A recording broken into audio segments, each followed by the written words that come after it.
Hello and welcome to this demo video. I'm going to show you how the procedures work in Smartspanner. So on our left hand side menu we have procedures, and these are ones that I've already got set up. So let's look at a good example, which will be this forklift truck. So we can see the name is given here for the procedure. This has been linked to 9 assets, and the procedures can be linked to brands and asset categories. So this belongs to any Toyota forklifts and belongs in the category that I've set up called vehicles. Obviously this is tailored to your particular needs. So let's open the forklift inspection. So if I go to edit the procedure, we can select the manufacturer. It's not mandatory, but you can put in an optional manufacturer. You select your asset category if you need to, and then here you can type in the text of what you want your technician to perform. So it can be a set of general instructions, it can be something like a checklist, although if you want your operator to sign off individual items and report back on them, I would recommend you use the checklist feature that we have. This is really just a way of documenting a fixed procedure for how something should be performed. So we have the text box here, and below that you have the option to add files.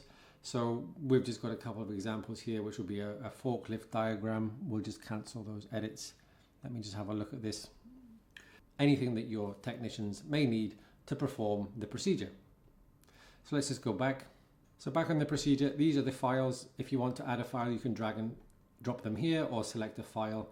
And then at the bottom, we have a list of assets that this procedure has been linked to. So this is obviously our demo data, so this isn't particularly relevant. If we want to edit the procedure and add it to another asset, we can search for that asset, and let's attach it to, we've attached it to forklift 1, forklift 2. I think that one maybe hasn't been linked. Yeah, so we can just create a relationship between the procedures and the assets where it applies. So let's update that. So once the procedure has been saved within a works order, if we create a new works order, I will just put in service of a forklift, preventative maintenance. We'll link it to the forklift that we just created the relationship on the procedure, and let me just save that. And then on the top under procedures, if we add a procedure, we can then select only procedures that have been linked to this particular asset. So that's our forklift inspection. So press save.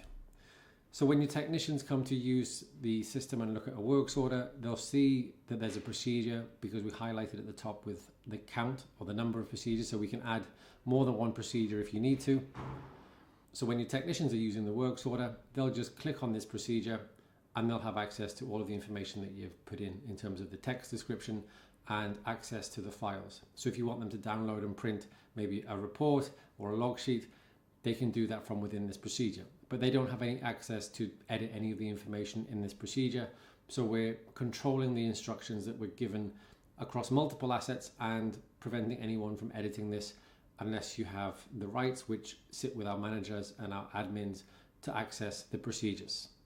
And that's the end of this demo. Thanks for watching.